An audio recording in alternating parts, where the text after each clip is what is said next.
Can Save Our Schools believes that there are 4 essential conditions that we must achieve if we are to overcome the past decades'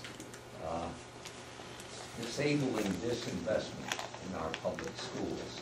And what I'd like to do today is to frame some what we regard as unanswered policy questions.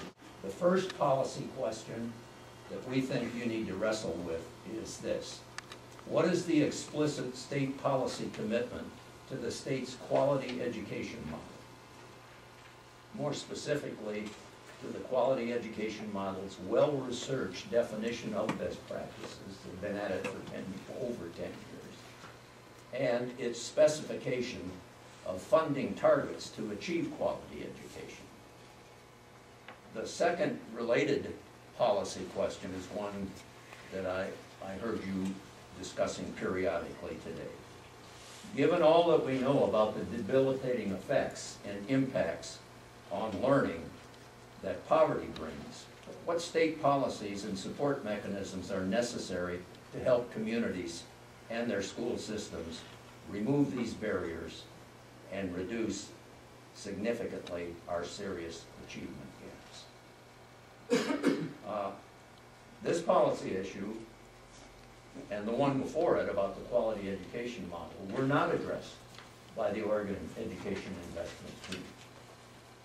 They were not addressed by the LearnWorks group. We think it's critical that they be addressed in a direction-setting way by this board.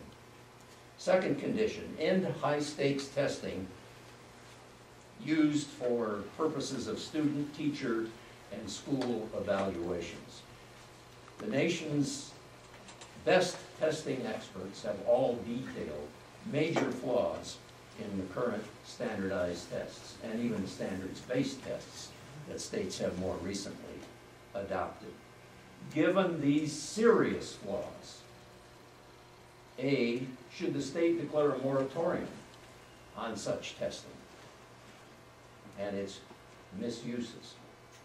And B, what must be done to replace these tests with more authentic measures useful to actually guide instructions?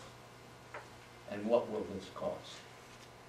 The third condition we believe is essential is a respect and fostering of teacher, family, and community leadership in forming public education policies. And our policy question to you is, given that you are responsible for developing policies impacting the daily lives of over 535,000 children and youth in the state, what mechanisms will you use as a board to gather a wide range of Oregon citizens' ideas about needed education improvements and the necessary investment to attain those improvements? The fourth condition, curriculum development for and by local communities. And our critical policy question to you, given the state's recent adoption of a set of national curriculum standards, what now are the defined policy parameters for local control of curriculum content? Indeed, are there any left for local control of curriculum content? Here's our proposal to you. First of all, we understand, as we've listened today, that you are being strongly urged to request legislation in the next session to mandate achievement compacts, where the state would negotiate a compact with each of our 197 school districts and our higher education system. We've observed great confusion as we listened in on your work teams about what this compact actually means.